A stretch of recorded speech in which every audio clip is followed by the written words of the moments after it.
At this time for our Leaf 12 box mixer random 2 hit break is going to be Josh Pankow, CEO of Leaf. There he is. Welcome in, Josh. Appreciate that. How's everybody doing tonight? It's hot here. I can't imagine what it's like. You Yeah, guys are in Texas, right? we've hit the hundreds now, so it's yeah, we're right around 95 to 100 pretty much every day for the rest of the summer, I would suspect. Oof. Yeah, here we're in thunderstorms, so we've got Oh, a lot of humidity and yeah. like high 70s, low 80s. I'm from Pennsylvania. I've been in Pennsylvania most of my life. I can't deal with that. I couldn't imagine trying to deal with 100. Funny enough, it doesn't really bother me at all for whatever reason. They were laughing at me because I went outside about an hour ago to warm up because I was too cold inside. So, I usually keep my room cold enough that people will walk in here out of the warehouse to feel the oh yeah, air. So,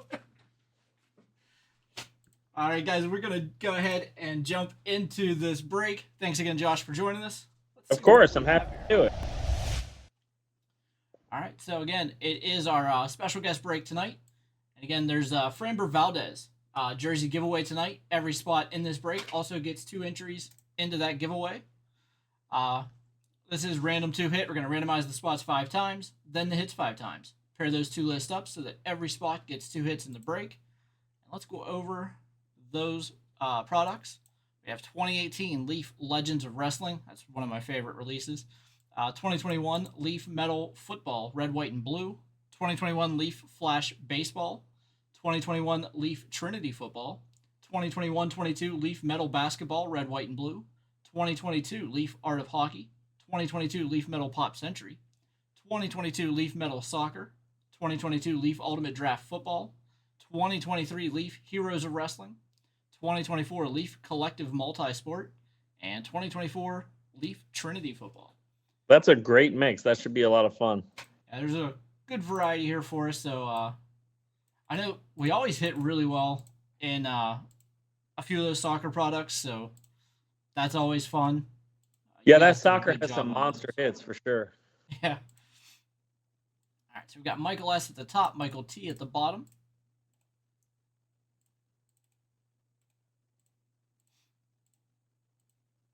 Let's make this a little bit bigger. We'll make it bigger as we go, but for now, we're going to put all 58 hits in there, and then we'll randomize them. Let's jump back over here. There we go. Josh is in view as well. Yeah, if you guys have questions, feel free to post them in chat. I'll be happy to answer whatever I can during the break. I believe we'll be on for about an hour. Probably something about around there. Now, one question I know I had. I know you put a couple of videos out this week. National promos. You guys have a couple of those? Yeah, it's going to be pretty amazing for sure. It's very similar to last year, but we've got a lot more of them this year. So I know last year we ran out, unfortunately, because it was very popular. So this year we're making sure not to run out. And I'll go over some of the details while you're in between boxes.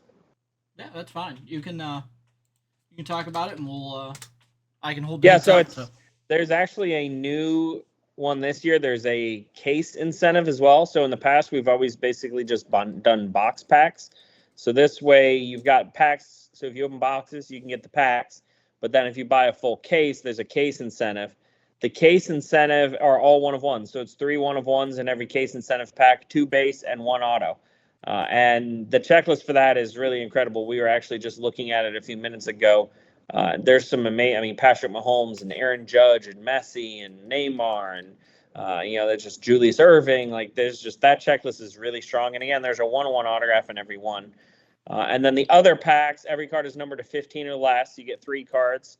The autographs in those fall roughly 1 in 7, 1 in 8 packs. All the autographs are 1-of-1s. And then the other cards are, again, 15 or less.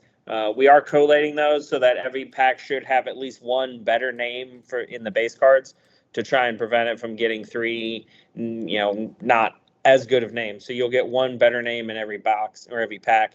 The really cool thing, too, is for the first time ever, they're actually going to be in foil packs.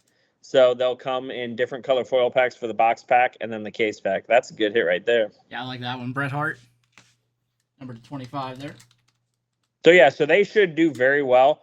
We've got a list of about, I think it's about, I want to say about 15 different products that will, qualify for that. Basically, any product that's released in the last, most of the products that have released in about the last 6 months are on there. It's interesting. I do like that Mahomes is signing this year for a lot of stuff, so that's going to be fun to chase. He's got quite a few autographs in our multi-sport, and then he'll be in a lot of our football coming up this year, so the 25 football, and then we're able to slide him into some of these promo type of items. And I like this one too, Tomohiro Ishii, and I love the Japanese signatures with the up and down. Yeah. Very cool. It looks a little weird with the sticker, but we figured it was better to do it that way than to put the sticker normal and have the autograph be sideways. Yeah, I agree with that. It looks better that way. Right. And a lot of those guys, in 2018, they might not have been as big of names, but now with the cross promotion with AEW and New Japan and stuff, like those guys are all household names now in the U.S. as well. So, right. Tough boxes so to the find. national program should do very well. And again, we made a lot more packs this year to make sure that we don't run out. We don't want anybody to come to the national and not be able to do the redemption. So, last time, I hate the idea of doing it only for certain hours, all that. We'll be able to do it all day, every day, from Wednesday to Sunday. That's awesome, too. We have Jason Away, 2 of 7. I like these red, white, and blue variations that you guys do with the limited. I like them. Admittedly, we're changing them up a little bit because I think one of the things that is a downside to it is because they're all red, white, and blue cards, you can't get the superfractors. So I think what we're going to do is kind of go similar to what Panini has done with their first off the line, where you've got some red, white, and blue parallels in there, but it's basically then similar to what we did with Pop Century, where a Code Red box just has one Code Red card in the box, and then it's a regular box of Pop, so that you can still have the chase of all the other cards. Oh, I like that. We have a Jared Patterson. Because, as cool as a 1-of-1 is to get out of red, white, and blue, the super is always the most valuable 1-of-1. Yeah. So it kind of took some of the chase away from the red, white, and blue boxes. Yeah, I mean, I never even thought of it that way. Like, I always thought, like, the red, white, and blue is, like, the exclusives. But I do like that idea that keeping the gold prismatics and stuff like that in play for and, like, everybody. all the multis and stuff like that. Yeah. What's up, Michael? Chucklers, how are you? That's great.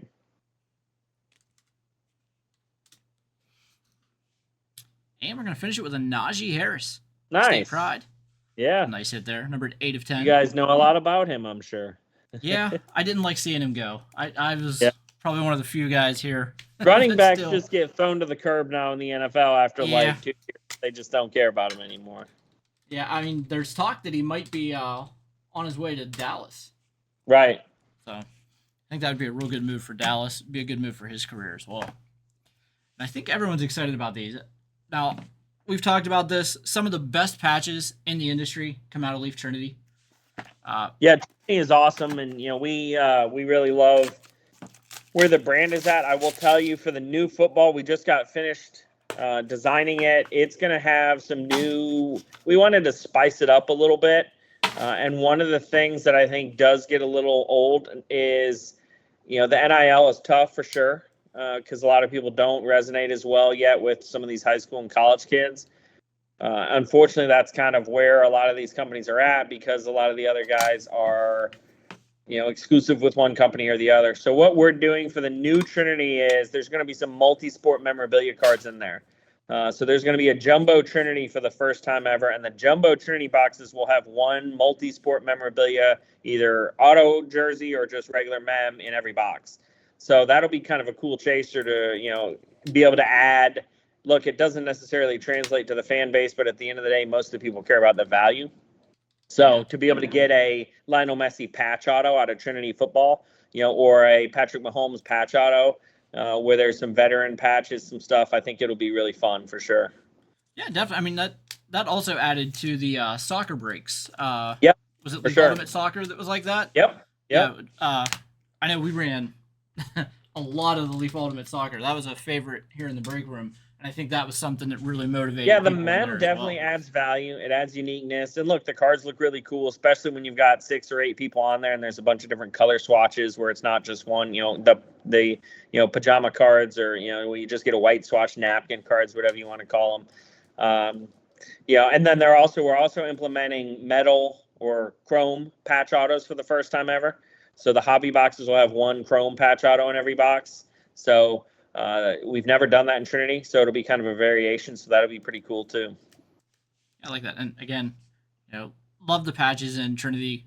And you were Yeah. saying about the the napkin patches or whatever. Right.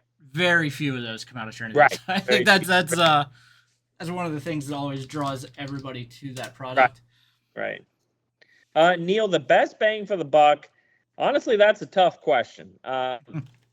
It really, to me, depends on what you are interested in buying.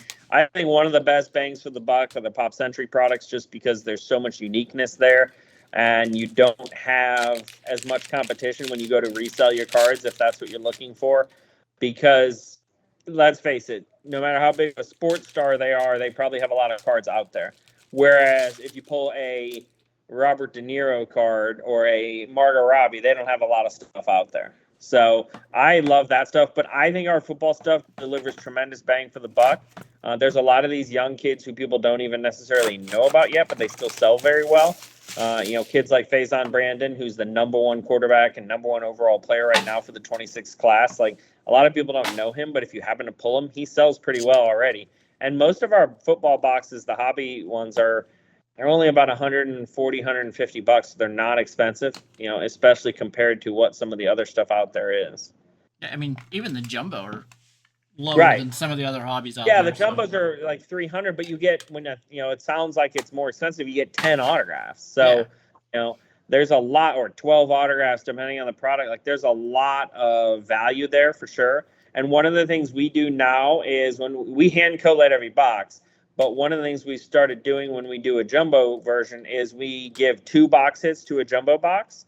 So, because the price is usually around double the price, we didn't want it to just be one box hit and then, this basically the box hit is the same as a hobby box. So what we did is, a hobby box will have 1 box hit and a jumbo will have 2. So if you notice in Metal Football this year, if you open a jumbo box, you can get 2. You can get Shedeur Sanders and Jaden Daniels in the same box. So that makes it where, even though the price is a little higher, it's double the chase. Yeah, and that's something there that absolutely people need to look into as well, because Panini doesn't have some of those guys. You guys were able to get them, Sure.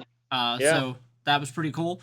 And I mean, even in this break, the 2022 football that I have up has Shedeur Sanders in it. It has Caleb Williams. So you guys are always a little bit ahead of the curve with that. Sure, we try to be. Those top players in there. Yeah, and look, the hand collating does make a big difference for sure, because the reality is that when you open up one of our boxes, every box is going to have something of value. You're never going to get a box. And look, sometimes the box hits end up falling off, and then they change. But like the last guy you got, Christian Hernandez, who is a big Cubs prospect, he was a big prospect, was a box hit, then fell off. So in this product, he's not a box hit, but now he's kind of coming back on again. So he's good again. But so sometimes the box hits come and go, but the reality is that we collate every box where, especially in football, there's so many quarterbacks that, pretty much everybody we sign now is either a quarterback, running back, or receiver. So we're not really doing anything with defensive players. We're doing very little with tight ends, with, these positions that it really doesn't matter how good you are, you're not going to have a ton of value. And we wanted to make sure that even if it's a guy that doesn't necessarily have value now, if he's a quarterback, there's at least a chance. Like, they could be the next Brock Purdy. You never know. They could be another guy who comes out of nowhere and, becomes a really good player. If you do that as a defensive end, it doesn't really matter for your cards.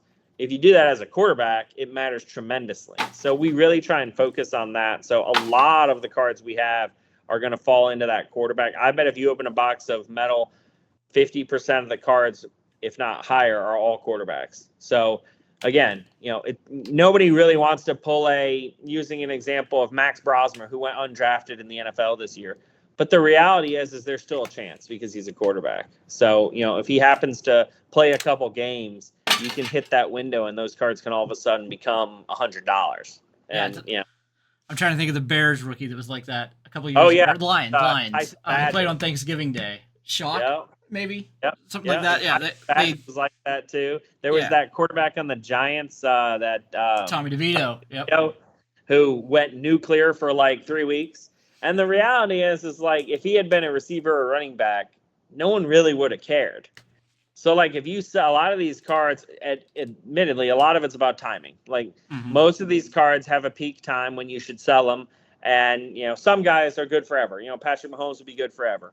But a lot of these guys, if you hit the peak, Daniel Jones there for a year was worth a ton of money. Bless you. Oh, excuse me. Thank you. So a lot of these guys, it's about hitting that peak. And but at least in quarterbacks, a lot of times there has a chance to be a peak. With some of these other positions, there's no chance that there's ever going to be a peak no matter what they do. Yeah, couldn't agree more on that. And like I said, that's evident in some of these. I think it's the 2022 Ultimate Football that we have in this break. I was looking at the checklist, and it has Cam Ward, and I said Cam Williams, and it has C.J. Stroud, and it has Bryce Young.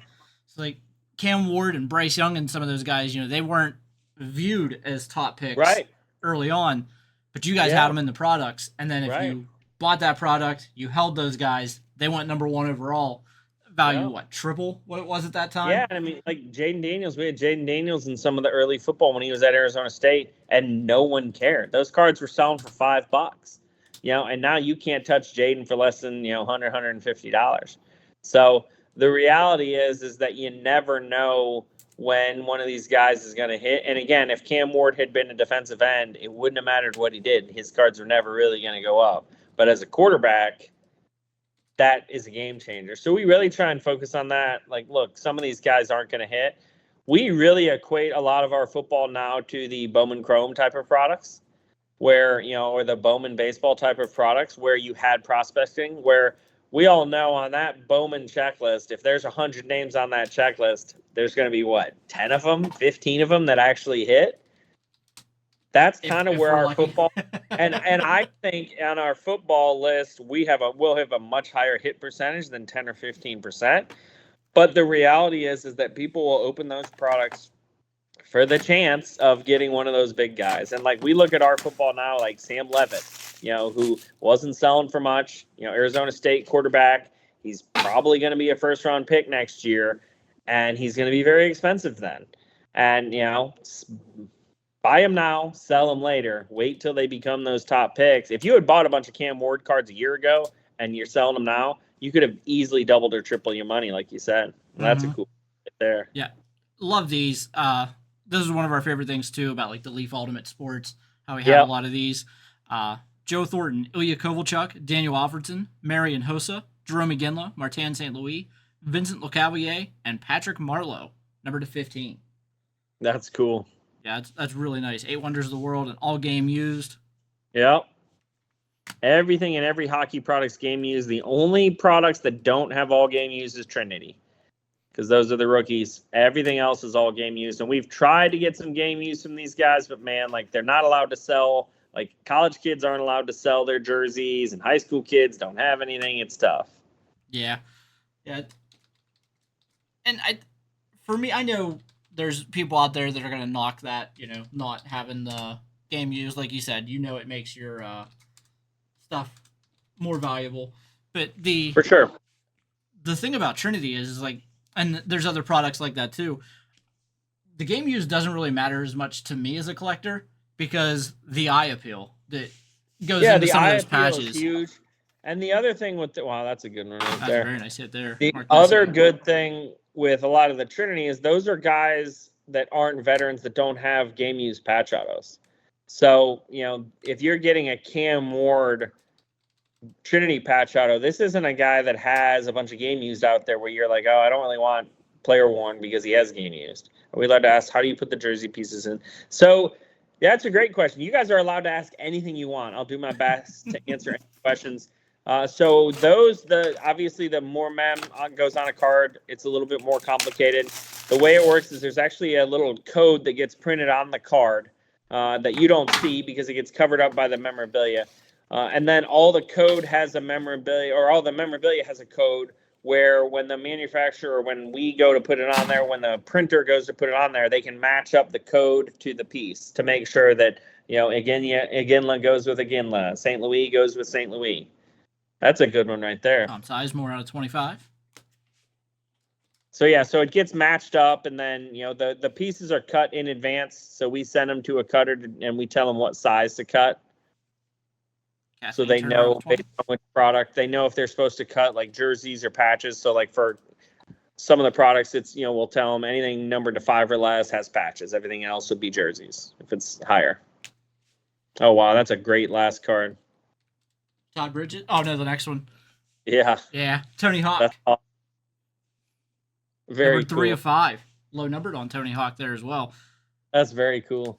Yeah, that's nice. I like the imagery on that too. Yeah, that's a great photo. And so, that's a great box. Tom Sizemore's, obviously he died a couple years ago, so he doesn't have much anymore. And, obviously Tony Hawk is a very expensive auto, so that was a good one. Yeah, well, then, Tony Hawk, you guys were really the first to really have a lot of stuff with Tony Hawk out there. There was we've done a bunch with him, and then we did a bunch of cool dual stuff with Shaun White with him, which was cool. Who do I collect? Good question, Tom. I mostly collect the pop culture stuff. I do dabble a little bit in sports. I have some of the stuff from a lot of the young football exclusive deals we've done because I've gotten to meet the kids and hang out with the families, and so that's kind of fun for me. There's a more personal side to it then. But a lot of what I collect is autograph memorabilia from movies. So famous quotes. I like stuff with inscriptions, actors that won best actor or something like that. Stuff like that. That's a lot of fun. So that's most of what I collect. There's a nice one there. Chiefs defensive end. George Karlaftis always has good games in the playoffs. Yeah. He's a guy that's going to get a huge paycheck one day. Yeah. You can get after that quarterback. You can make a lot of money. Yeah, there's rumors around here that T.J. Watt's won $50 million a year, and that's absurd. Yeah, it's. I hope the Steelers don't pay it as a fan, but I don't know. They might. There's Jeremy Ruckert out of 35. And now it's so funny to me because defensive ends really. Not that they only affect 12 plays or 15 plays, but you look at it and you're like, that guy had 13 sacks and he's making, $30 million. Yeah. And obviously they're affecting other plays, but that's the main stat that a lot of those guys are based off of. Yeah, I mean that's definitely what they get paid for, but right. You can tell whenever defensive end or a guy isn't capable of setting the edge on the run. So Chuckles is correct. He's talking about Juju Lewis. He's actually, you can see him. That's Juju right there in my background. So he's he was one of our first exclusives. He was a high schooler in Georgia. He's now at Colorado. So he may start as a freshman, but he's most likely going to sit for a year because he actually graduated early. So he should be a senior in high school, and he's one of the chances to start at quarterback to replace Shador. I've gotten to know him and his dad a lot. He's a very quiet kid, but it's been a lot of fun. And, and again, I become partial to some of these people that I've gotten to meet and hang out with and talk to. It definitely makes it easier to root for him, for sure. Yeah. Let's hit a big one. Tyler Morton here, number 3 of 5.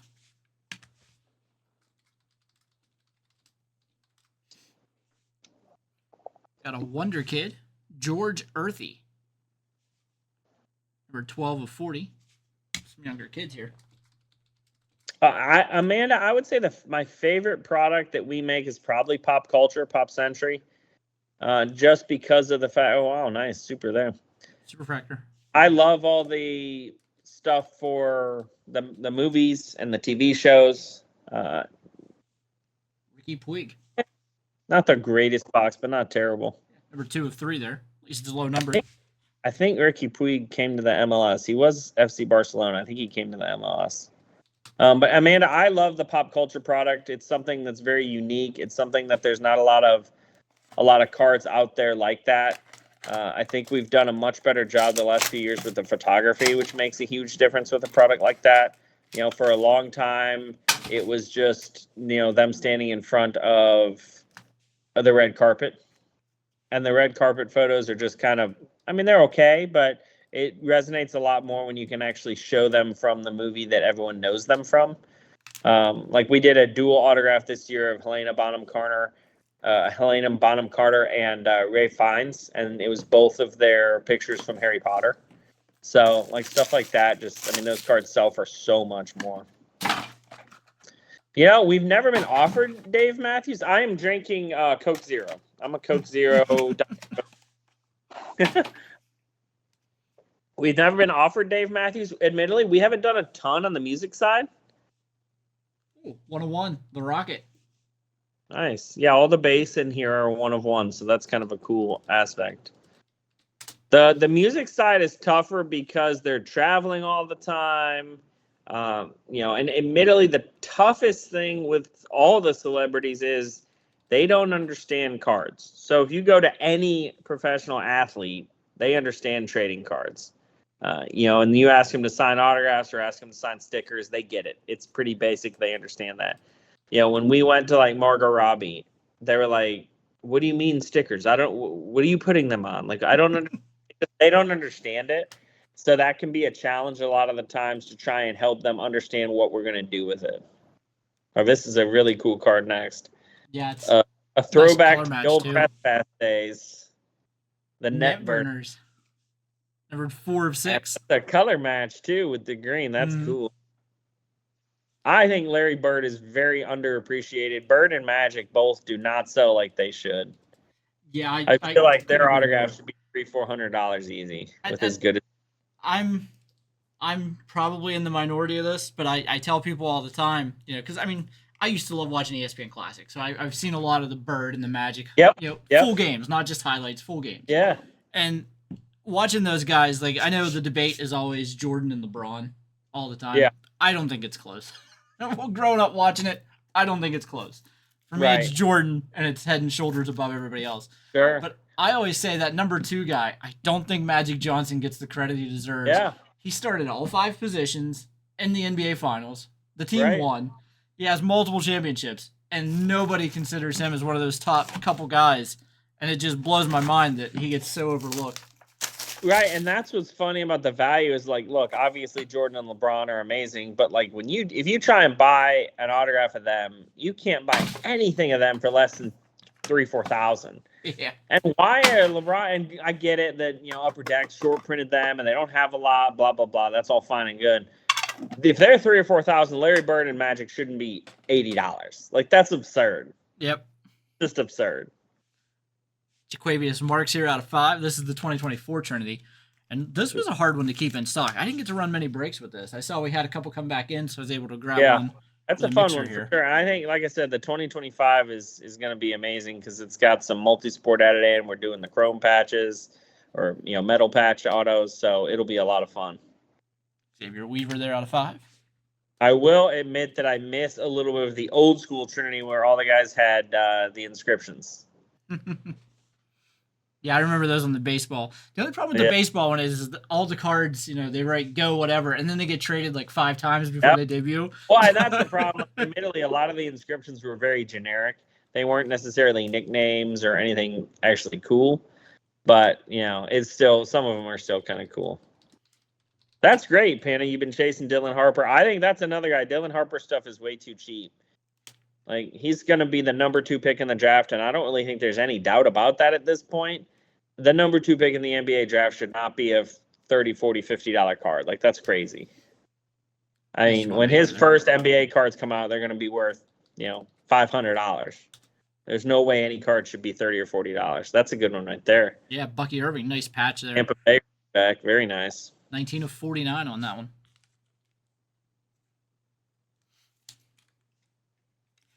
Nice last card too. Yeah, this is one of those quarterbacks he was talking about. Yep, and that's one that people overlook. He's got a real good chance to be a first-round pick next year. Absolutely.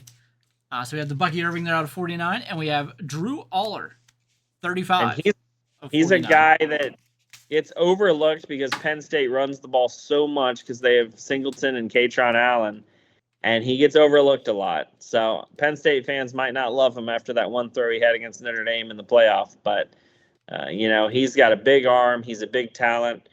There's a decent chance he's a first round pick next year if he puts up a decent season. All right, I forgot to list 2 of the hits, so we're gonna have to take a minute here. So feel free to send Josh some questions while Sure. I Ask questions. figure out what I missed. Feel free to ask about upcoming products, anything like that. I can talk a little bit about some of the stuff we have coming. We've got some amazing baseball products. We actually signed a deal with Minor League Baseball Players Association. So Trinity Baseball, Metal Baseball, those will have a little bit more base cards than normal, and some of the base cards will be of some of the minor league players that we don't necessarily have to have an autograph deal with them anymore. We can make base cards of them, so that'll be cool. Football wise, we're taking a little bit of a break during the summer, and then we'll crank back up here in like August. The first football product for the new season will be Optichrome, which that product actually has some game use patches as well from some of the veterans. It's got a lot of chase with some multis in there, obviously Mahomes, some of the big names. But then when we kind of started looking at the 2026 draft, and it looks like Garrett Nussmeier, Drew Aller, potentially Cade Klubnik. Like these are all guys that are at least potentially first round picks. Fernando Mendoza from Indiana. So we've got autograph deals with all of these guys. So really the only one, Arch Manning is exclusive with Panini, but outside of him, like we've got autographs of everybody who's going to be most likely a first round pick next year. Jeremiah Love, the running back from Notre Dame, is projected to be a first round running back. So, get these cards now because, again, when you can pick up guys that are first-round quarterbacks for $20, $30, like, there's nowhere to go but up on stuff like that. And like you had mentioned, Jaden Daniels, nobody Yep. even thought another thing of him. And now Jaden Daniels and Cam Ward was the same way. And Cam Ward was at Washington State, and everyone thought he was an afterthought. Transferred to Miami, and so people are like, oh, we'll see how he does at a real school because, some people didn't think. And obviously had an amazing season. They fell off a little bit at the end and missed out on the playoffs, but ended up being the number 1 pick. So, he's got a tremendous amount of value. We've got a lot of the guys from the draft too. We've got Ashton Genty, which obviously is a big name. Tyler Shook, the kid from Louisville, who was a second-round pick, who I think now with Carr being gone, he's got a very good chance to start in New Orleans. I think, we've got Will Howard, who, probably isn't going to start now, but you never know what's going to happen with Aaron Rodgers. So, I don't know how the Pittsburgh fans feel about Rodgers, but I think Will Howard's got a chance to at least start some games at some point this year. It's always possible. Rodgers could wake up one morning and be like, I don't want to play anymore. Right. Yeah, he could want to go in a dark room and, meditate for 4 months. Before I do the random, I did have a question. Because some of those guys are Topps exclusive, like the Jaden Daniels and those guys. Yep. How are you guys able to put them in 2024 products? Is it pre-existing? So Jaden was an interesting one. So we were the first ones to do a card deal with him back when he was at Arizona State. And his mom represents him. So his mom is actually his agent. Well, his mom remembered that we were the first ones that did a deal with him and believed in him. So she actually came to us and allowed us to do a deal before he signed his big exclusive. So we were the only ones that got him because we were the only ones that believed in him back when no one else did when he was at Arizona State. And that's honestly a lot of what we're doing with these young kids, whether they're high schoolers, college kids. It's a long-term play because the reality is like DJ Lagway, who's the starter at Florida, who I'm actually going to see on Saturday. We're going to do some content with him, which will be really cool. We'll put that up on our social media here in the next couple of weeks. But he's an incredible kid. But what it allows us to do is when DJ Lagway becomes the next big thing, and I feel pretty confident he's going to be a first-round pick in the 27 draft because he's a huge kid. He had a great year last year. I mean, Florida was 5-1 with him as a starter as a true freshman. So, assuming he becomes the next big thing, he's probably going to get an offer to sign an exclusive with one of the big companies. And at that point, because we have a great relationship with his dad, with his family, with him, more than likely he'll come to us and allow us to do a small deal, similar to what Panini's doing. Panini has signed a lot of these kids exclusive too. And, obviously they're going to be losing the football license after this year. I think Panini's kind of playing that same game. Build relationships with these players, build relationships with these agents, show the families that you believe in them before they make it big. And then the reality is you've got a much better chance of them carving out a deal. For us, it's a little more simple than Panini, to be honest, because I'm going to be honest, Fanatics doesn't care if we carve out a deal because it's not having an business. They're probably going to care if Panini tries. Like if Jaden Daniels had done the same thing with Panini, he might not have gotten the offer from Fanatics. Fanatics isn't going to base their exclusive offers off of our deal. So we can still get deals with a lot of these kids because we build relationships with them. We try and like we'll go last year. I flew to a bunch of high school football games and watched a bunch of these kids meet the family. And it means a lot to them. And look, Fanatics, I understand Michael Rubin's not going to do that. It's a huge company. But the reality is for us, me as the CEO, I can go meet some high school kid and they're going to remember that. And look, some of them are going to flame out, but the reality is some of them aren't. So for us, that's a lot of the way we're able to get a lot of this done. We try and really build strong relationships and treat people the right way, treat people with respect, and again, we're giving them some money when no one else is. So they're believing, we're showing them that we believe in them. And that goes a long way with a lot of the families. Now, some of them, it won't matter. Some of them are still all out for the mighty dollar. But a lot of these families are going to remember that we were there for them. We supported them. And at the end of the day, a lot of these families, look, they're not all coming from well-to-do families. A lot of these families, when they're getting a bunch of money in high school or early in college, it means a lot more to them than a deal when they're already in the pros does, because they don't necessarily need the money. Jaden Daniels didn't need our money when, we paid him. Collective is changing that a little bit because obviously they're making a lot of money in college. On the high school level, they're not making money. Outside of potentially doing a card deal, they're not making money. But if we're paying them money when they're in high school, then they're going to remember that. And the coolest thing is you get to be involved with the parents. Once we did a deal with Patrick Mahomes. I don't get to talk to him or his parents or it's just you send the stuff to the agent, they sign the stuff, they send it back. But when it's the younger kids, like I said, we're going to see DJ Lagway. I've had the opportunity to be around him several times. So we've gotten to know him. So, that makes a big difference. And that's kind of our long-term play, that looking in the future, when these guys hit and they're the next NFL stars, they'll remember Leaf and we'll still be able to do stuff with them. And I think that shows in the work that you guys do with the cards. Is like, we can tell there's a lot of effort put into the sets. You guys care. And I know we had talked about this off air, I think last time, that you're a collector too. So you know how important different things are. Sure. And I think that really shows up in the Leaf products. So I think the customers have respect for that. I know we do here. I told you, Leaf Pearl is absolutely one of my favorite sets to break every year. The cuts you guys come up with are absolutely insane. And it's so much fun to try to pull those. And yeah, I will say it over and over again. I love the Leaf brand. These cards are awesome. Like we just talked about, I put this one on top just to show it again. Yeah, for sure. The bird color match, that's such a nice card, and it's one of the best players of all time. Right. And for us, a lot of it is, look, I think a lot of it is self-awareness. The reality is we have to be aware of the fact we're not trying to compete with Panini and Topps, in that we're not trying to tell people not to buy Bowman or not to buy Dynasty or not to buy Flawless or Prism. Those products are going to be the cards that a lot of the collectors want. What we're trying to do is keep it fun, keep it affordable. Because I think about even that collective box, the amount of stuff you get 2 1-on-1 base cards and 3 autographs numbered to 20 or less. And every case, it's a $10 case. Every case has 2 A autographs and 2 multis. So 40% of the boxes have either a multi or an A hit. It's not a crazy expensive box. Those boxes are $300, $325.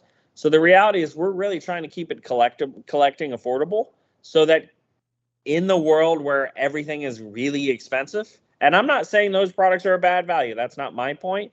But some people just can't afford that. And I look at football, I give Panini credit. They've built up tremendous brands, Prism and Optic and Contenders. Those are amazing brands, but those boxes are expensive. And a lot of collectors can't afford to spend $900 on a box of football cards, or $1,200, or even $500. So we want there to be a metal football that's $140 box, $150 box. and it's got basically the same names theirs do. I get that they don't have logos, yada, yada, yada. That's fine. If you want to pull a Lionel Messi autograph, I promise you, it's much cheaper to pull it from our products than it is from theirs. And so if you're just concerned about getting the top names, there's really not, you're not going to find better value, especially our multi-sport. We kind of are like, I don't understand how we still have these products. Like, and I look at our Pop Century. If Topps did a Pop Century product and it had the checklist we had, those would be $1,500 boxes. Easy. If you pulled a Robert De Niro autograph from Topps, that card would be $4,000 on eBay, and ours are $400, and that's okay. We're okay with that. But I think collectors are at some point they're going to, and they've started. Like, there's a lot of collectors that look a Robert De Niro autograph is a Robert De Niro autograph. Oh, Patrick Mahomes is a Patrick Mahomes, and the reality is like Panini signed Patrick Mahomes. They've got 1 year to do license with Mahomes, but after that, their Patrick Mahomes are going to be just the same as ours are. But I promise you, they're not going to be as easy to get. So, I would say that. Like, I personally, I have bought some Sage boxes because I know Patrick Mahomes had signed for Sage in the last few years. Right. Some of the Leaf baseball, I've bought in some of those because you guys had Paul Skeens. Right. And hey, I don't know how many times we do our hit of the night, our hit of the day. We give bonus rewards points to whoever pulls the top hit as voted on by the chat. And I mean, you guys retweet them a lot because you see how many times Leaf wins that hit of the day or the hit of the night because we're pulling top names like Messi, Skeens, and Jaden Daniels. And they're coming, I mean, even here, Bird, they're coming a lot more frequently than they are out of the bigger ones. I mean, we have that Independence Day product that we're selling. It's not super cheap, but it's $325. You get 2 autographs numbered to 4 or less. But Patrick Mahomes is 1 in every 4 cases. Like, that's crazy. And Lionel Messi's 1 in every 4 cases. So 1 in every 2 cases, you get either a Messi or a Mahomes. And granted, it's a $3,200 case, but still, if Panini or Topps did a case where every other case had Mahomes or Messi, those cases would be $30,000. And I get it. Like, ours aren't going to sell for as much as theirs are, but those are still insanely valuable cards. And not to mention all the other stuff you're going to get. So, if you're just looking for value and just trying to buy boxes where you're not going to get annihilated, you can grade some cards, you can keep some cards, you can sell some cards. We really believe that just from a value standpoint, it's there. Now, again, we don't have those lottery tickets like they do, and that's a big part of what makes their products work, especially for breakers. Like, people are it's like playing a slot machine. I equate, if you go to a casino, Panini and Topps of the slot machines, we're blackjack. You can sit down at a table for a long time with a couple $100, and you can last for a long time. Now, you can't hit $1 million jackpot unless you're betting $1 million. But if you're playing $25 a hand, what's your max win? $75? If you hit a blackjack, whatever it is, like, that's kind of how we are. You might lose a little bit, but you're not going to get annihilated. They're the slot machines. You put in $1,000, you might walk away with 0. You might walk away with 20 grand. We're not going to be like that. You're not going to spend $1,000 and walk away with $25 worth of cards. Yeah, I don't think I could ever say it as good as that. That was such a good pitch because it's true. I mean, we see that here. We do it daily. It's absolutely factual. So, I mean, that's why a lot of the stuff. I mean, that's why we run a lot of Leaf. We really enjoy it. And like we were talking about, they weren't included in this one. We have the Leaf, the multi-sport, the in the game use. Those are incredible cards. You might only get 1 or 2 autographs in those, but I have a lot of the Pittsburgh mashups. I think one is Stargell and Joe Green from a few years ago. I that stuff's in my collection because where else do you get those 2 players on a card together? For sure. You don't find those. So definitely, we love the work that you guys do with those, without a doubt. David, I'm not sure what cards you have of Leaf. Admittedly, some of them don't sell, but again, from a standpoint of if you're comparing a Lionel Messi Leaf to a Topps or Panini, I agree they don't sell as well. But again, try pulling that. The reality is that every card's not going to sell out of most products, out of anybody's releases. But again, if you are just trying to get the big names, it's super easy to get the big names. And that's kind of where where our thought process is. Like a Vinny Jr. number to 10, obviously it's not going to sell for $10,000. It's probably not going to sell for $500. But that's a card that's super easy to pull out of our products. So, Bobby Witt, again, Bobby Witt's going to be a guy who sells, I think part of the problem is with collectors, admittedly, is they want to look on eBay and they want to say, okay, what's Bobby Witt worth compared to what's he worth from a Topps auto? And look, we're not trying, again, as I said earlier, we're not trying to compete with that because the reality, they have a license. But again, try and pull that card. Yeah. I mean, a Bobby Witt to 35 is a $150 card. I would say that's not selling for nothing. That's pretty good. Again, if that was on a Topps, that's probably 500. But the reality is you're going to spend $1,000 on that box. You're going to spend 100 on ours. So that's kind of the thought process. Yeah, I again, like we've mentioned that. Like I buy a lot of the Leaf baseball, the Leaf football, because it's a lot cheaper to try to grab those Jaden Daniels and Paul Skeens from the Leaf boxes than it is for sure. To grab them. And look, I'll be the first to admit we get frustrated sometimes because we look at it and we're like, this doesn't make any sense. Why would someone buy a Bowman First base auto for 400 and a auto out of Vivid number to 10 is $50? Like that doesn't make any sense. But we're truly, if we're trying to chase Topps and Panini, we're stupid. That's just it just doesn't make sense. And to use another analogy, if you're a small shoe company or you're even a mid-range shoe company, you're not trying to outsell Nike. That's stupid. You're never going to catch them. We get it. We understand that. And that's where I think, as I said earlier, you have to have some perspective on where you're at, and I think that's important for us to have. We love the cards we make, but we're not trying to put out $500,000 cards and $1 million cards. And that's just not what we're not trying to put out boxes that are $20,000. That's not where our head's at for sure. Yeah. I mean, like to get the odds, like you were saying, of pulling the bigger names like the Skeens, because I mean we pulled a lot of Skeens out of Leaf. You guys had a lot of him in there. He's heavily in products. Yeah, for sure. And I mean he's the top player pretty much outside of Jaden Daniels in the new year. So to pull that many Paul Skeens was amazing. The customers love it too. And then I mean to get the kind of odds to pull that Skeens with a license and the Pirates logo, you're gonna be looking at a box something like a Transcendent. Yeah. To have that, because I mean there was a lot of Skeens in Transcendent. The Transcendent started at 10,000. Yeah. So Exactly. You're paying to get those, whereas you guys deliver that value for sure. For sure. And look, I don't think to me, there's not a right or wrong way to collect. Like there's some people, like look, in a perfect world, I'll be the first to admit, if I'm going on eBay and I want to buy and my budget is unlimited, I'm probably buying that $10, $12, $15,000 1-1 patch auto. I get it. But most people in this world and most people in collecting don't have an unlimited budget. And that's where we kind of try and fit in and try and help collectors have something that's a little bit of an affordable option. Somebody did ask, I want to get to ask what a Pedro Martinez, I believe, auto was worth. Most of the Leaf Pedro Martinez are around $50 to $75, so it's probably somewhere in that range. Depending on if you get it graded, you might be able to get 100, 125. A lot of it too depends admittedly on how people sell stuff. Like buy it now stuff, as we all know, typically sells higher. It just takes longer to sell. If you auction it, you're going to get it sold, but it's probably going to sell for a little bit less. So it just kind of depends on how you sell. But Pedro Martinez is somewhere 50 to 100. Somebody asked again what I collect. As I mentioned earlier, I collect mostly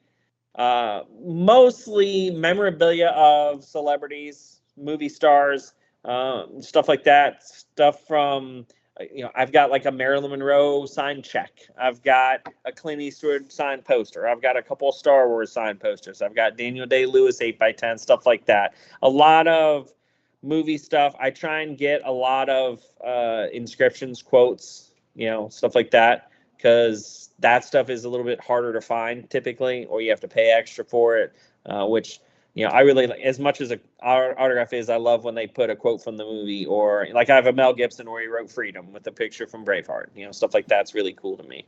What would you value Wit to 35? I would say Wit's probably around $100, maybe 150. Again, a lot of it depends on the card and the grade, but usually most of the Leaf stuff on Wit is there's very little that sells too much below $100 on him. Vinny Jr. is come down a little bit just because he didn't, they didn't have an amazing season, and he's kind of overshadowed now because Mbappe is there. But most of the Vinny Jr. Leaf stuff is, like I said, on a card number to 10. I would guess around $75. It might be a little softer now, maybe around 50.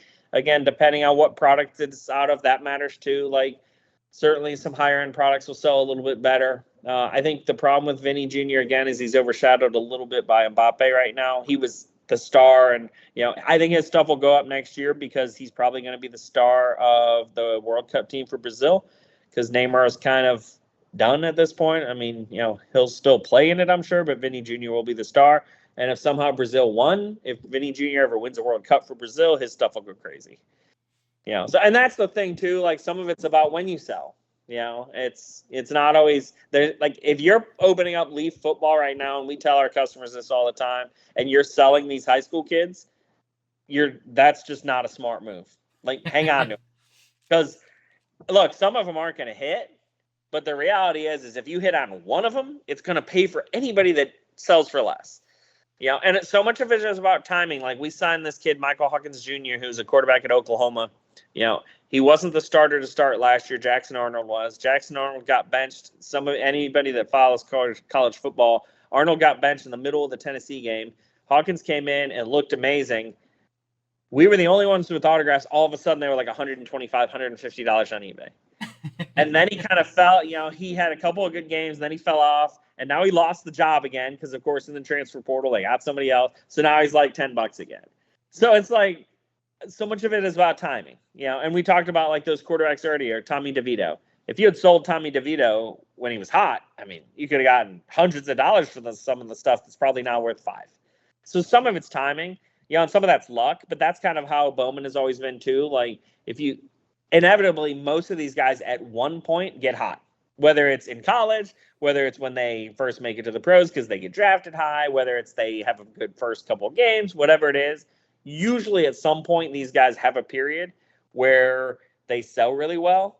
And then, whether or not they maintain it is, kind of the ultimate question.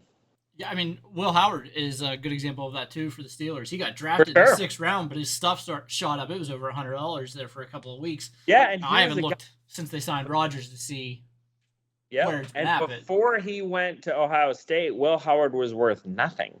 Yeah. And then he went to Ohio State, and people were still like, whatever. And then they win a national championship, and his stuff went crazy. And then he gets drafted by the Steelers. So that's the thing. Look at Matthew Golden. Matthew Golden was worth nothing. And then the Packers draft him in the 1st round, and all of a sudden his cards were selling for $75 and $100. And if Matthew Golden had gone in the 2nd round of the Panthers instead of the 1st round of the Packers, his cards would be worth 20% of what they are. So, like, so much of it is, and that's luck. That's not anybody knowing that the Packers were going to draft Matthew Gold. It's not like collectors knew that was going to happen. But some of it is luck for sure, and you never know when that's going to happen. Yeah, I mean, it's since COVID, everything is kind of like pushed back in time. I know guys used to be able to, you would do the first products of the guys, like your 2025 would have come out like a week or two before the draft. Yep. Is that a goal that you see sometime down the line, or is it just too hard to catch up? I think the waters have been muddied so much now by kids being able to sign at any point. I think it matters a lot less than it did. With that being said, we're trying to scoot them up some for sure, but now the problem is like 25 metal football has guys that were in 22, has guys that were in 23. So I think it's not as important. I think if it had been like it used to be, that was vitally important because we would always have the first card. That mattered hugely. Now, again, like when Cam Ward got drafted, that dude had cards for 3 years. So did it make it, like, was it better for his cards in 25? Like, so that's I think What's curious to me over long term is, let's say Cam Ward is Patrick Mahomes, and I don't think he is, but let's just act like he is. What's going to be the cards that everyone goes after? Because like Patrick Mahomes, everyone wants the 2017. That's his rookie. Will people only want the 2025 stuff for Ward because that's his rookie year? Will they want 2023 when he was at Washington State? Will they want 2024 when he was at Miami? Will they want all of them? Like, so that's an interesting question to me. You know, when we think about that with our high school kids, like these kids that had their first card when they were sophomores, juniors in high school, are those going to be the cards long term that go up more? Or what? Because like in Bowman, it's the first card they have. Yep. You know, Juan Soto was a rookie in 18, but everyone wants his 16 Bowman Chrome. They don't want, and his 18 stuff sells, but not like that 16 card. So, you know, will it be like that? Well, you know, if Juju Lewis hits it off at Colorado and then becomes a star in the NFL, will his 2022 Leaf cards that were his first card ever, or 2023, excuse me, will those be the ones people want?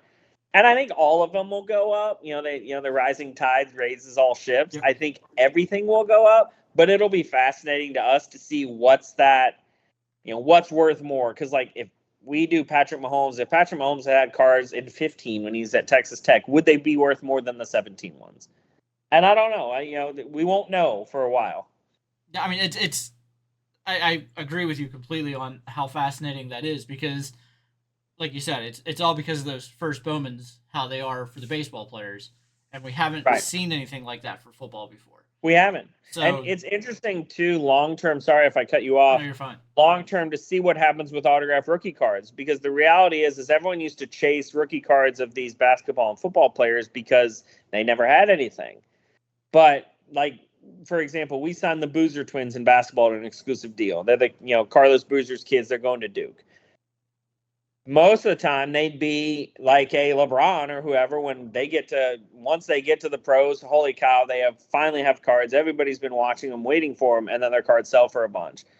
We've already started putting Boozer cards out already, whether they were juniors or seniors in high school. Then they're going to have cards while they were freshmen at Duke. Then they're going to have NBA cards. Does it water down the NBA cards at all? Maybe not. But in the past, these guys didn't have cards. Like Cam Ward, perfect example. And Panini can't do autographs of him, so his first NFL autographs are going to come out in 2026.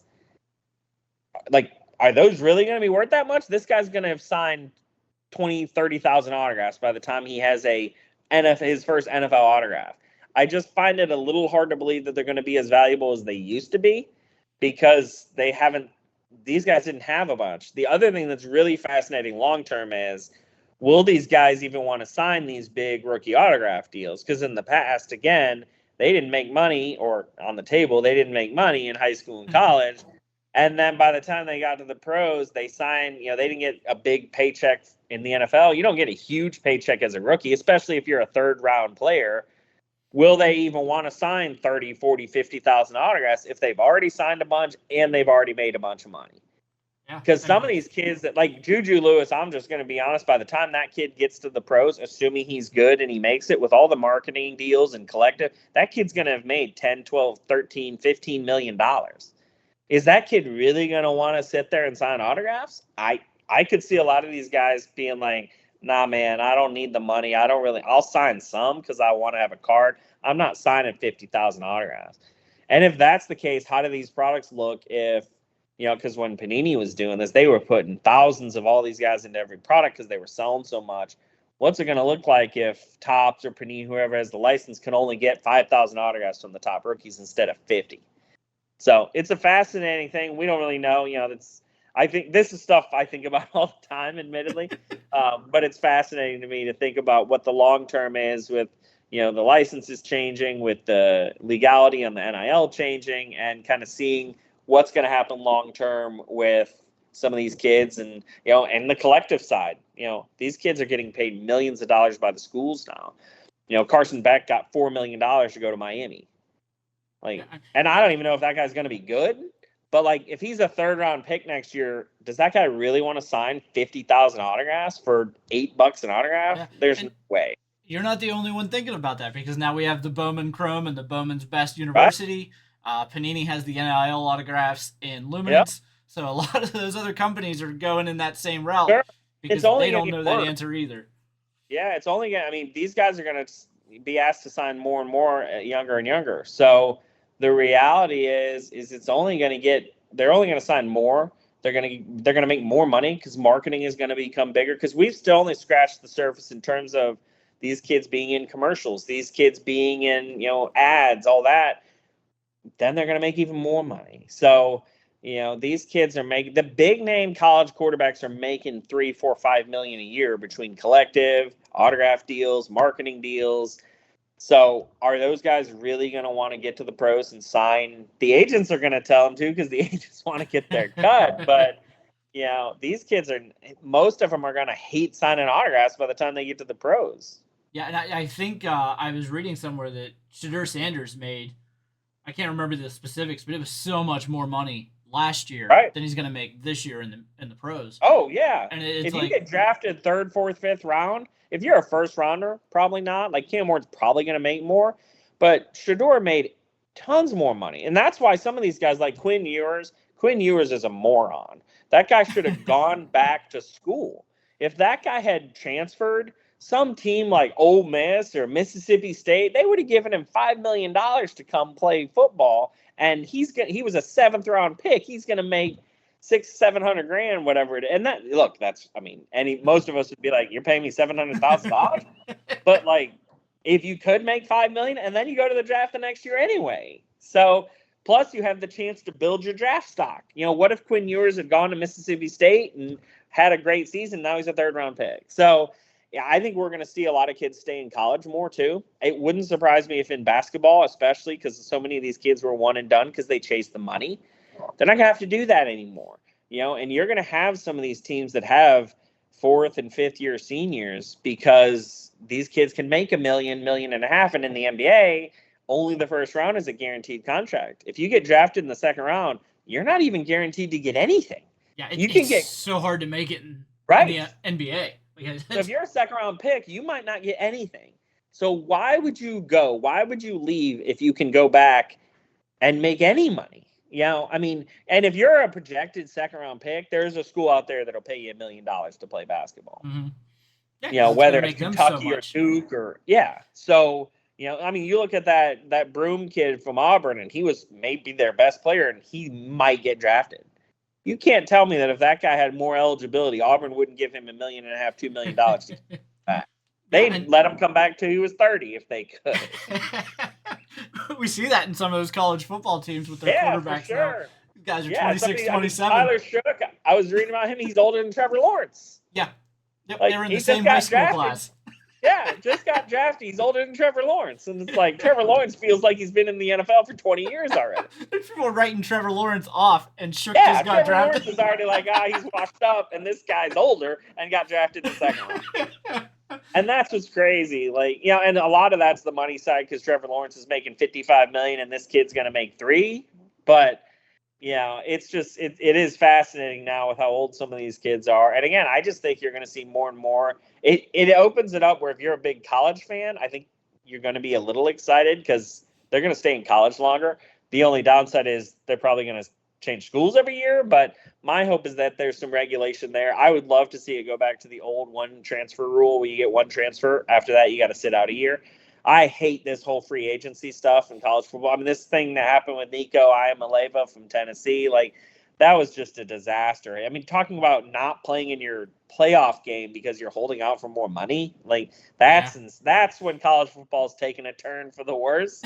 So hopefully they can get that under control. But yeah, I mean, we think about it on the card side for sure, and it affects what we do because the other thing that happens in football is if you sign a bunch of guys right now, you have no idea if they're going to stay at that school by the next year. So we have to be very careful signing deals with players in the offseason, knowing that they could transfer to a different school. A kid could transfer in that's going to take his job.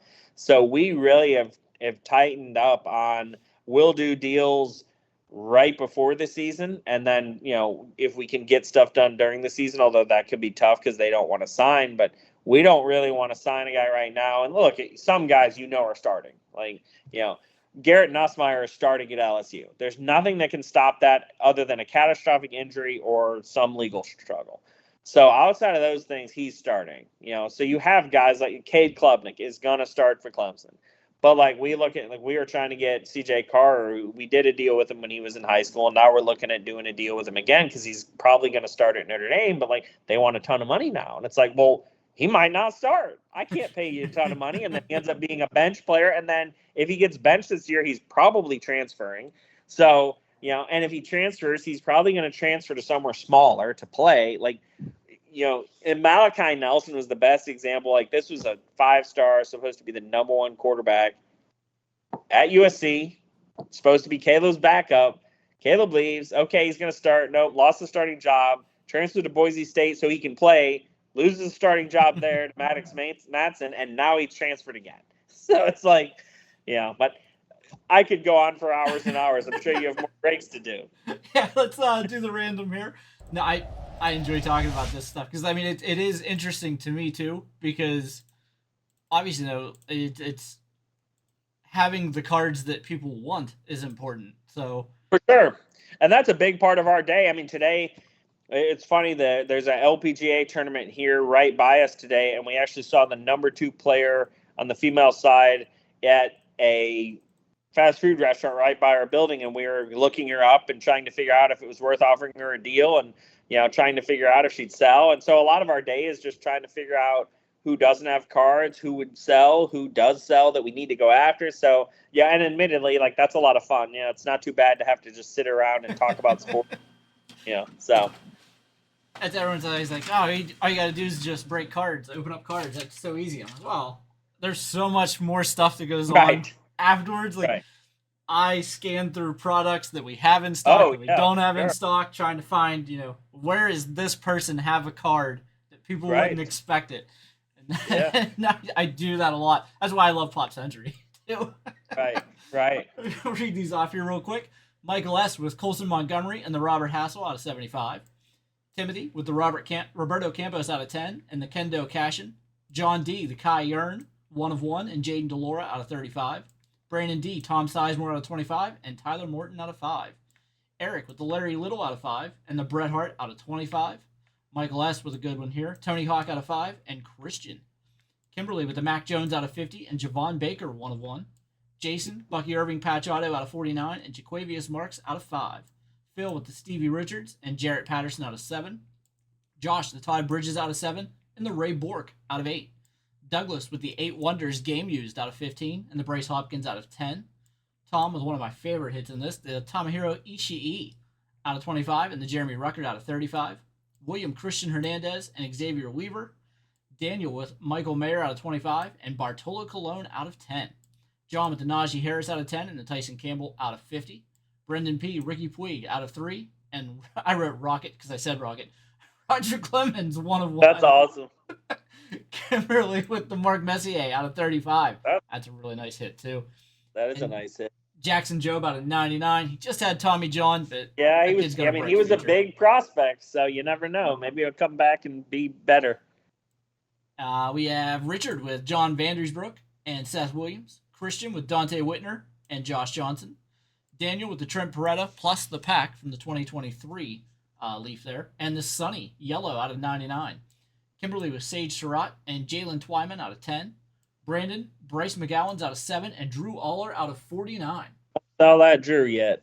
Yeah, that's a good one. And here probably the best hit that we saw in that break specifically. Daniel with the Larry Bird out of 6 and the Kathleen Turner out of 20 is a good one too. Brandon with Matt Corral out of 99 and Keon Brooks out of 5. That's another guy that didn't get a fair shake, I think, Matt Corral. Yeah.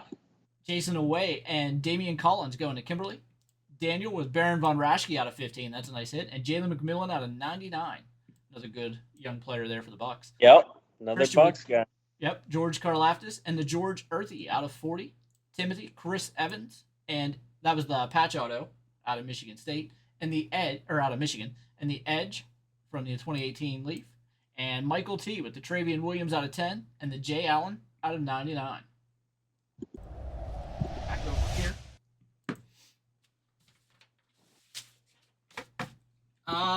Tom asked, did you have a special announcement about your national packs? Yeah, if you want to go over the national promos again. Yeah, for sure. So what it'll be, we've got two different promos this year. We've got a pack promo and a case promo. The pack promo will be, or box promo and case promo, I should say. The box promo will be if you, certain boxes on, we'll have a list. It's about 15 boxes. You can come over to our booth at the National. We're right in the heart of the National, so we're right by Fanatics and Golden and Panini and you guys, and so we're right there in the corporate area. You bring it over to our booth. You open it up. Depending on the box, you'll get anywhere from 1 to 4 of the box redemption packs. Those packs all have 3 cards. They're all metal cards, so a bunch of parallels, a bunch of big names. They're numbered to 15 or less. About 1 in every 7 or 8 packs will have an autograph, and the autographs are all one-of-ones. And then for most of the products, there's case incentives. That doesn't include like the blaster cases, because those cases are a lot more affordable. But any of the hobby cases, you come over, you get a case incentive pack. And those are all one-of-ones. There's 3 cards. There's 2 base one-of-ones and a one-of-one autograph. And that checklist is very strong. Patrick Mahomes has autos. Aaron Judge has autos. Lionel Messi, Cristiano Ronaldo. Like that checklist is very strong. And the bonus is you still get you still get the box packs. So if you buy a 10-box case and it's 1 pack per box, you still get the 10 box packs, and then you get the case pack as a bonus. So the case pack doesn't replace the box pack. So if you buy a box or a case of something that's metal football, which is a 12-box case, something like that, you can end up with 12 packs plus 1. Like, it's a lot of added extra value for sure. But what I tell people, and I've told people this forever, I don't advise opening a product just for the sake of the packs. Find a product that you want to open anyway and use this as an extra incentive to help you open that. If you were interested in collective multisport, buy it because of the incentive. But if you have no interest in the product, I've never understood the people that come to the National and will open up anything just to get the promos. The promos are great, but the reality is open up stuff like Ultimate Sports, which I see in the screen right here. That one has 4 packs per box. Now, it's a more expensive box, but like that's a really good value. There's tons of huge chase, and then you're getting 4 extra packs as an added bonus to try and help, if you feel like you don't get a great box, whatever it is. The other thing is last year we ran out of packs. We had to ration them. We're making a lot more packs this year, so we will not run out. If we run out of packs, I mean, I will say this: all the vendors there are going to be really happy because they're going to sell an insane. We are not going to run out of packs. We want to make sure that we have them. One other thing that I forgot to mention, I'll show you guys real quickly. So the case incentive packs actually have redemption. So we bought back some old cards. So like there's some old vintage Leaf cards. Muhammad Ali patch auto, that's a 101. We've got a Tom Brady on-card auto from Metal, numbered to 5. A Shohei Ohtani rookie auto that's from Ultimate.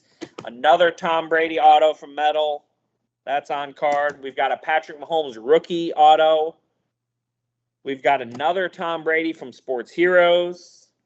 This is one of my favorite. We got a Joe DiMaggio original 1948 Leaf. And then we've got a Patrick Mahomes, another rookie auto. That one's numbered to 5. So these will be randomly inserted as redemptions into the case packs, and we will have these live at the National. So if you get one of these at the National, we can live redeem it for you. So like these are all $1,000+ cards. A lot of them are multi-thousand.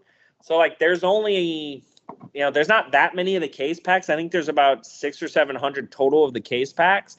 So there's, about 1 in every 100 packs is a redemption for an insane card.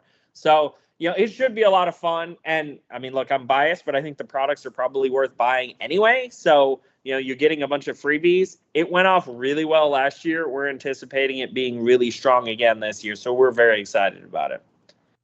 Yeah, that's awesome. I love the buyback incentive there. Yeah, we love doing that. And the other thing is we won't be doing it at certain hours. I know in the past, like Topps and Panini have made you come at certain hours, certain days. Ours will be, I think the show opens 3:30 on Wednesday, I want to say, around there. Ours will be from 3:30 Wednesday till 5 o'clock Sunday. So you come anytime, whatever day works, whatever hour works. You come by, you redeem it. We'll be happy to take care of you. I will say that is nice because I haven't been to a lot of Nationals, but I've been to a couple. And whenever you have those limited hours, the lines get ridiculous wait times. I've been to like the last, 20 or so, whatever it is, minus the one that was canceled. for COVID. And like you get people that line up for an hour and a half to get their redemption pack. And it's, look, the redemption packs are cool. I wouldn't wait an hour and a half for them. Like, they're not that cool. We're not handing out $100 bills. So, like, we don't want people to have to wait. There's going to be some wait because if 8 people come over to our booth at one time, it's going to take a little time. But we want to really try and make sure that people can see everything at the National. It's a lot bigger now. There's a lot of stuff to see. And a lot of these people, maybe they can only come for one day. So I don't want them to have to spend 4 hours standing at the Leaf booth and miss out on other stuff that they might want to see at the National. It's going to be crowded. It's, so we're going to try and do our best to, help people get in and out, but it should be fun. Chicago is always a great place for the National, great location, easy to get to, tons of hotels right there. So we're anticipating it being a very good National and, going to be very busy for sure. Great. Love to hear it. Wish you guys the best of luck then at the National Appreciate as well. That. Steel City, you guys will actually have a special promo card that you guys will have that you can give away. Anybody that comes over to your guys' booth will get a special Leaf. I believe it's Jesus Made, the young prospect. So you guys, they can get a special Steel City Collectibles exclusive promo card at the National. We did that last year with you guys as Paul Skeens. So this year it's Jesus Made. So, your customers can come by your booth and get that for free. There you go, guys. Extra incentive there with the Jesus Made. And yeah, thanks again, Josh, for joining us. Of course. We always look forward to the next. Sorry, I went a little over time. Sometimes you got to just tell me to shut up. Oh no, that's fine. I can be here all night. It doesn't matter. So we enjoy it. Love for sure. A lot of information there. Especially like I like learning about how you guys factor into stuff. Like he was talking about the the LGPA player. Yep. And different things like that. That kind of stuff's really interesting to me, and I'm sure it is to the viewers as well. Yeah, for sure. We really want to. I think one of the things that sets us apart is we try and be very transparent and open. And, I get it. Like a lot of the end consumers, it's hard to get information out of Panini and Topps. And some of they're big, that's part of it. Growing pains, whatever you want to call it. But we really like to try and help customers understand the process and why. Because at the end of the day, I think that helps them understand. Look, I've been a collector too, and sometimes I'm like, why did they do this combo, or why don't they have this person, or why isn't this, and so we try and help answer those questions as best we can and help the collectors understand kind of our rationale and why we do some of the stuff we do. Yeah, greatly appreciated, because like I said, that's a lot of information that we don't get, just as collectors, we don't get that information. We just we get to see certain things. Yeah, for sure. Zach's asking, is there a concrete release date on PBA? That one, let me pull up my calendar. That one we have set for July 18th right now is the release date. I would say it's probably going to be right around there. It might be 1 week later, but it should be right around mid to late July for sure. That one, there were some issues with, not issues, but any of the licensed products, the approval process takes a little longer. So, when and that's one nice thing about not having licenses is you don't have to wait for approvals. On that product, we have to wait for the PBA to approve everything. They're pretty easy to work with, but you still got to get all the photos approved, card designs approved, so it just takes a little longer. About that, I know you guys have just put out a few new things. Was it table tennis? I think you guys just said too. Are you still working on other licenses out there? Or so trying to limit it? Look, I'm a straight shooter. Probably not. They haven't been amazingly successful. I think part of the problem is the biggest thing we've struggled with is if you don't have any chase in the product, it's hard for them to work. So like PBA has worked because there's been Jason Belmonte sells and Pete Weber sells, and so Kyle Troop sells pretty well. So there's been some guys that are chased. So if you open up a box, even if you're not really into it and you hit a Jason Belmonte 101, you're going to make money.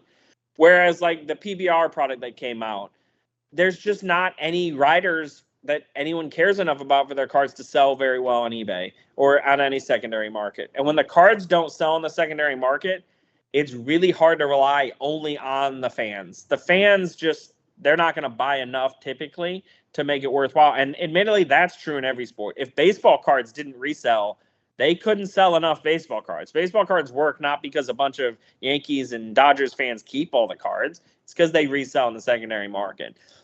Table tennis, I'm interested to see because there's a big time international aspect to that product. Obviously, table tennis is a pretty big sport in a lot of the Asian countries, which oftentimes there's a lot of big collectors. So I'm curious to see if some of those singles resonate.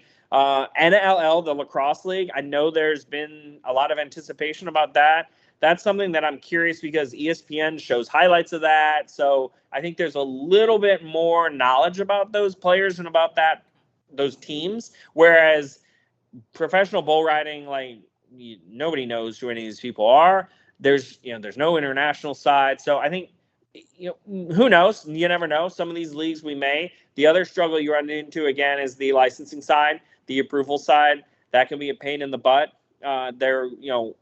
Oh, I don't like this design. I don't like this design. Oh, it should be this price point. All of a sudden, they're card experts. And we're like, okay, we know how to do the card side. We just need you to approve it so that we can put it out there and sell it. But, and look, I get it. They're protecting their brand, all that. It's not to say we won't ever do any more. We'll probably take a little bit of a break, let these kind of sell through, see how they do, and then kind of move on and see if there's something that comes to us.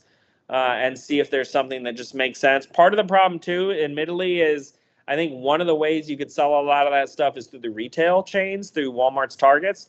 And, admittedly, Walmart's and Targets buy a ton of the big products. And now the problem you run into is Pokemon and Yu-Gi-Oh! And Magic. Not so much Yu-Gi-Oh!, but Pokemon and Magic are so hot that all the retail chains want is Pokemon and Magic. So if you pitch, and they have so limited shelf space, and I think a lot of people just, they can just take it. They only get like 8 feet of shelf space. So it's like if their choice is we can put PBR blasters out there or Pokemon, I mean, we know what they're taking. Yeah. And even if that choice is MLB or NBA or NFL, they're still taking those. So, there's a struggle to get it into the mass market, which is where I think that stuff would work. The other thing that's fascinating is the leagues themselves don't really want to take any risk. Because we've talked to them about, hey, why don't you guys buy it and then sell it at your events? Oh, well, we don't really want to do that. Well, clearly you don't really believe in the product that much if you guys won't even sell it. Yeah. So that makes it tough too, because it's hard to reach the collector base. And at the end of the day, the only way it's going to work is if the cards resell. Because let's be honest, how many people that go to a PBR event care about buying a trading card? Probably not that many. You need somebody that is going to buy into a break that you guys do because they're trying to chase. Like, that's what happened with pickleball. Annalie Waters and, a couple of the people sold for a ton. So all of a sudden people are like, oh, well, I'll buy into pickleball because I'll just try and hit Annalie Waters. It wasn't because they wanted to keep it. It's because they saw it selling on eBay. Yeah. It's definitely a big thing with the breaking side of things. For sure. Chase, for sure. And we get it. That's part of it. That's, so we try and put chase. It's hard when you're doing PBR because, we're looking and we do a lot of market research after the fact. And we're looking and, you pull a quad autograph out of PBR and it sells for $12. It's like, okay, well, it's going to be hard to sell a box for $65 if a quad autograph is worth $12. Like, there's not a lot there. Yeah. And before I let you go, the reason why I mentioned that is we just saw the Cheers. There you go. Yep. Brendan said Savannah Bananas. So we did something with them, actually. We did a pack that they sold at their event, and they had some autographs and some stuff. They sold it, and we thought we were in a pretty good partnership, and then they just wanted everything super cheap and basically didn't want us to make any money. And we're like, well, this doesn't really make sense for us. We was talking. Yeah, so we just saw the Cheer set that just came out recently. I know Rittenhouse has done stuff like Game of Thrones and things in the past. Is that something that you guys have looked into with Leaf? Yeah, so we've signed a few.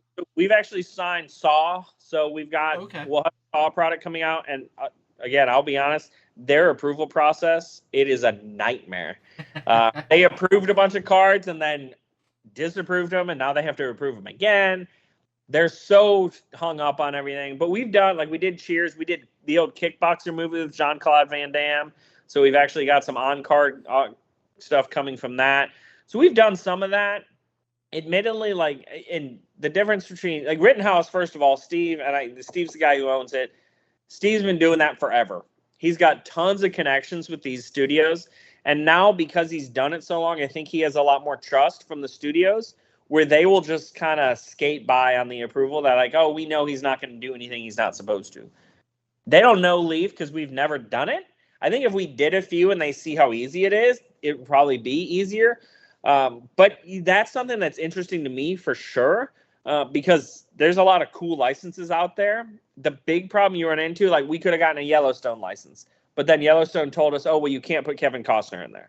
Well, like, well, what do you mean? Like, what? What kind? Like, okay, you can do Star Wars, but you can't use Mark Hamill and Harrison Ford. Good luck.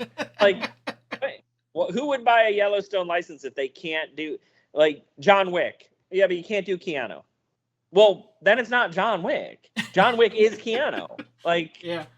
that doesn't make any sense. So My follow up to that then is with Saw. Will you have all the actors from, or at least most of the actors from the first movie, all the way through? So we're trying to get as many as we can for sure.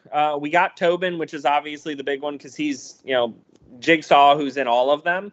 But the nice thing with Saw, and that's one that was interesting to us because there's been 10 movies and admittedly pretty much everyone gets killed off. So you got new characters every time. So there's been a ton of actors that have been in it. The nice thing too, admittedly, is most of them aren't huge names. The huge name actors are so impossible to get.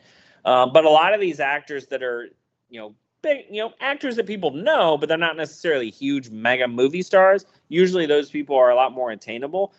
So we're optimistic that we'll be able to get a lot of them. There's no way we'll get everyone, but I think we'll be able to get a lot of them. And it'll, it's a set that they'll keep making those movies forever, I think. So, every 2 years it'll kind of get reinvigorated and then the cards will be worth something. And, so, stuff like that is really fun for us. It's just trying to jump through all the hoops is crazy. And again, I think Steve probably has to go through some of that. I do think there's a reason why he just keeps, Rittenhouse does a lot of the same licenses over and over and over again. Like I saw they have a Twin Peaks coming out again. Well, they've put out, 2 or 3 Twin Peaks already. Those are probably cookie cutter, very easy for him to do. Game of Thrones, he's done 1 million of those. Star Trek, done 1 million of those. So a lot of his releases are that. The Cheers was a really cool one for sure. And he was able to get a lot of the autographs, which is really awesome. He does a great job with inscriptions. All of his stuff is on card. I think he does a really good job. And I personally love Steve. He's a great guy. And I love what Rittenhouse does, admittedly. I think it's really, I'm a collector of a lot of Rittenhouse stuff. I love a lot of the stuff they do. I think part of the thing that they're able to do too is they're smaller. So it's, if they put out 3 or 4 products a year and they take forever to put out, they can do that. We can't have 3 or 4 products a year. So it makes it a little bit more of a challenge for sure. Yeah, I know I have some of their stuff from shows I've liked in the past there as well. So that was always something that I was curious about with the TV shows because I know that with Fanatics buying up all the sports licenses, I know licenses out there are taking to the front and center of things. So I didn't know you guys. But, we definitely have looked at it, and there's been some that we've talked to. I wouldn't be shocked if we did some more of that for sure. I think that's something that's definitely interesting to me. And a lot of it, again, is as we build up. Admittedly, we have great relationships with a lot of celebrities because of the pop culture side. So I think we have an advantage over if even Panini or Fanatics, like they've never done autograph deals with so many of these people that we've done. If Margot Robbie happened to be on a hit Netflix show, we've done 2 deals with her. So I guarantee we could go to Margot. We actually had a deal with Margot Robbie to do Barbie cards, but Barbie couldn't get out of their own way and approve it. And that's what gets us crazy. Like, we were willing to pay him a huge fee just to make one card that was her from the movie with Barbie licensing. And they couldn't. There's 9,000 people that have to approve it. And it's like, this is ridiculous. And that's the thing where, we had a relationship. We were going to get Ryan Gosling too. Like, so it's just, guys, you got to get but the problem is Barbie made $1.1 billion.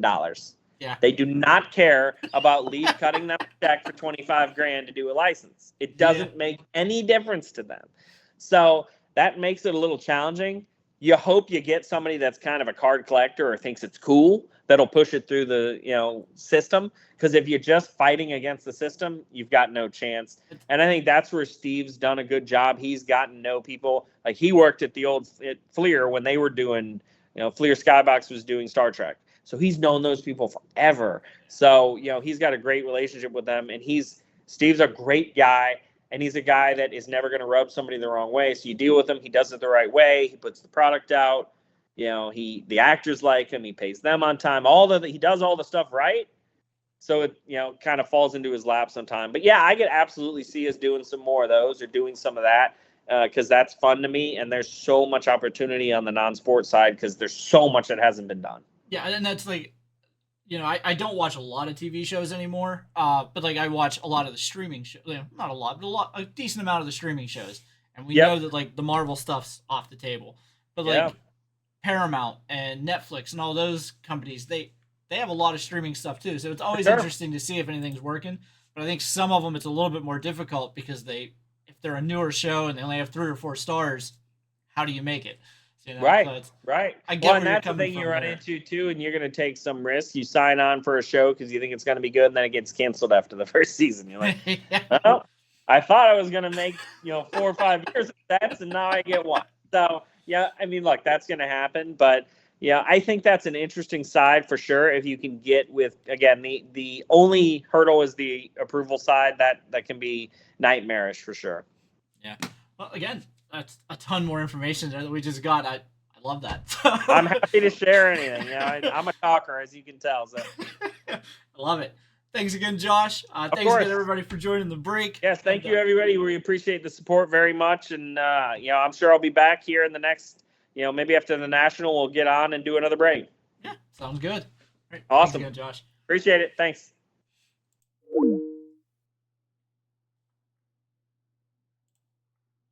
All right. Thanks again, everybody, for joining that break. Took us about an hour and a half there, so let's see. I have a lot of stuff to print out. I see there's some personals in.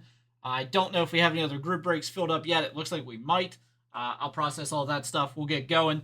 We're going to have a couple of contenders for Hit of the Night in there. I know we had Tony Hawk, we had Larry Bird, a couple other nice ones in there too. So let's get all that stuff situated. Give me a few minutes and we'll get going.